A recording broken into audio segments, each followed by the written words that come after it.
Welcome back to La Liga Talks with me, Luke, and Ollie, as we preview one of the biggest games of this season. It's Atleti v Barca here at the Metropolitano Stadium. Beautiful place, not quite such beautiful weather. It started just to rain as we recorded. We said this was going to happen, right? How are you feeling, Ollie? Good, yeah. Spitting rain. We said we have to bring the camp chairs out to preview this big title decider this weekend. Atleti Barca. Luke and I will both be at the game. We'll be doing a LALIGA Talks Instagram takeover. So keep an eye out on the socials, and yeah, we're super hyped for this match. So yeah, I tell you what, guys, the last time Barca faced Atleti, there was serious drama. So there's just 1 point separating the top three sides in La Liga. I mean, this is some title race. Ollie, bring the listeners up to date of what happened this past weekend and why the table looks like that. Well, yeah, match day 27 was an interesting one for multiple reasons. Going firstly to Atleti, they were in flying form recently. They've been grinding the wins out. They've been staying near the top of the table, but they had a complicated fixture away at Getafe. We always know something mad can happen in Getafe. They're a difficult team to break down, difficult team to play against. So yeah, this weekend Atleti, unfortunately for them, came away with a defeat from the Coliseum. It looked all right though, didn't it? Sorloth scored that penalty, and I thought they're off on a way to another win. What happened? Obviously, this fixture is complicated due to the fact that it's in between the Madrid Derby Champions League games, so squad rotation needed to be done, and Simeone tried to get the balance right. He brought off Julian for Sorloth around the 55th minute, and Atleti were awarded a penalty, which Sorloth slotted away for his 10th goal of the season. And at that stage I was watching, I was thinking, it's not a pretty performance for Atleti, but it'll certainly do the job to get the 3 points. But then around the 85th minute, Angel Correa got a red, and it just, as soon as he got sent off, the next play, Getafe scored. 2 minutes later, they scored the winner. So it was like a massive switch, momentum shift in the game. That red card really changed it for Atleti. So a frustrating result going into such a massive game against Barca. So I guess in the midst of what's a season-defining week for Atleti, would you say this is a wobble, or more just a bit of unfortunate timing? So the goal seemed a bit unfortunate. The red card maybe even a little bit unfortunate. Yeah. Is it a wobble, or is it just a bit of bad luck? I think it was a pretty lackluster performance from Atleti. They obviously controlled possession most of the game. They just couldn't create chances, and that showed you. Their goal came from a penalty. They weren't able to create enough clear-cut chances against a very defensively robust Getafe side.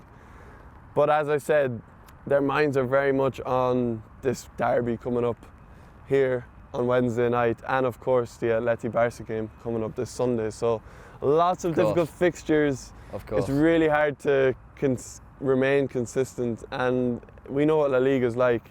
Yeah. Any team can beat any team, and you have to be ready for these difficult games, especially away from home. So speaking of those rivals who are going to be visiting here on Wednesday evening, I mean, they got a win as well, right? And two of the main boys back on the score sheet there. Yeah. Did you watch that game, right, too? And you tell us a bit about Real Madrid and their new surge for the title race.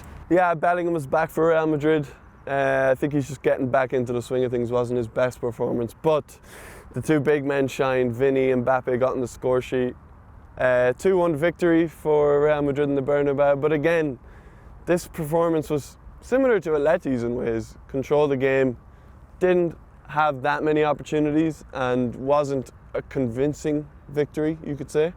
Rayo were always in the game, but they got the job done, unlike Atleti, so that puts them on level points with Barca at the top. And finally there, Barcelona sitting at the top, even though they didn't play again this weekend. I mean, that was postponed, right? It's the sad news there of the passing of the medical team doctor. We send our condolences to Barcelona.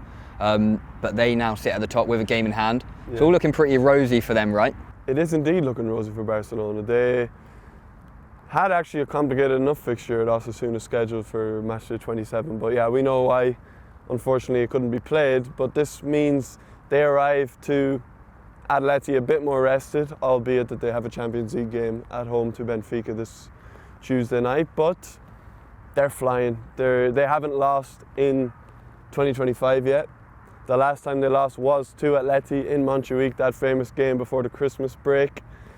So yeah, it's going to be interesting to see whether they can keep up their form. I think Atleti are such a difficult team to beat in this stadium. But yeah, Barca are on a fantastic run, and they're playing some of the best football in Europe right now, and all their superstars are shining. So Atleti, complicated game. Got their work cut out. They got their work cut out. Yeah, and as you said there, Atleti are very difficult to beat here at home. So should we go and give our predictions for this match?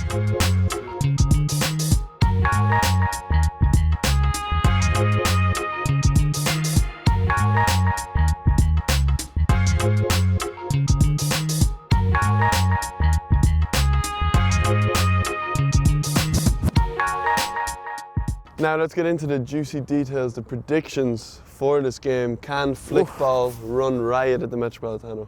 I mean, I think it's important to mention here, ahead of this game, that Simeone's tactics will have changed. I think that game we spoke about with them losing to Getafe means he's now got to come here looking for points, right? He's got to come here more on the front foot than we thought, which could mean we're in for a hell of a game here.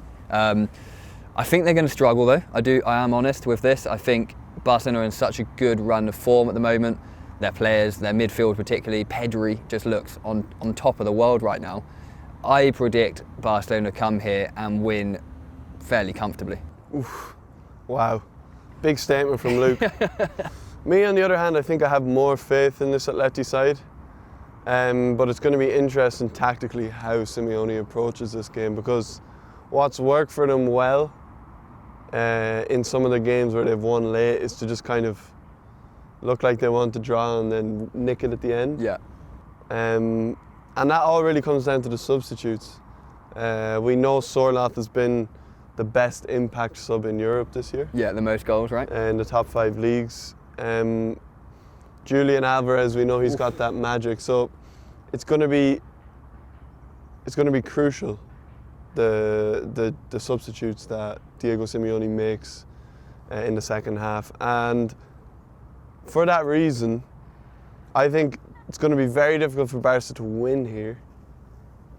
So I am kind of predicting a draw. Yeah, score draw? A score draw, hopefully. I'd love a 2-2. Yeah, okay, 2-2. I mean, yeah, I think we both kind of agree that for Atleti's title charge, you said a draw, but do they need to win the game? I think if they want to win the league, they do need to win the game, to be honest. They can take confidence from that 4-4 Copa del Rey match a couple of weeks ago. Yeah. I mean, they know that was unexpected. They know they can score goals against this Hansi Flick side. Yeah. So they need to go in with that mentality, because they're going to have to put a few goals past this Barca team, I'd say, to win. But yeah, I'm hoping for a dramatic game, and I'm hoping for the attacking threat to run through. I'd love to see Griezmann take this game by the scruff of the neck and show the Atleti fans why he's their leader.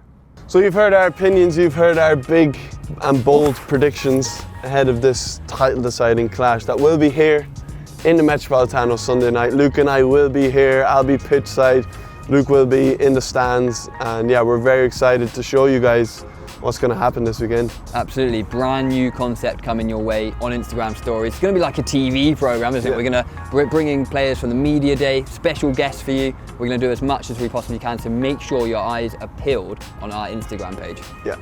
Also, we want to hear your predictions for the game, so leave them in the comments. We want to see the reaction. We want to hear a bit of conversation from our La Liga Talks listeners in the comment section. And while you're there, make sure you hit that subscribe button for more episodes of La Liga Talks coming soon. Absolutely. I've been Luke, he's been Ollie. It's been another episode of La Liga Talks.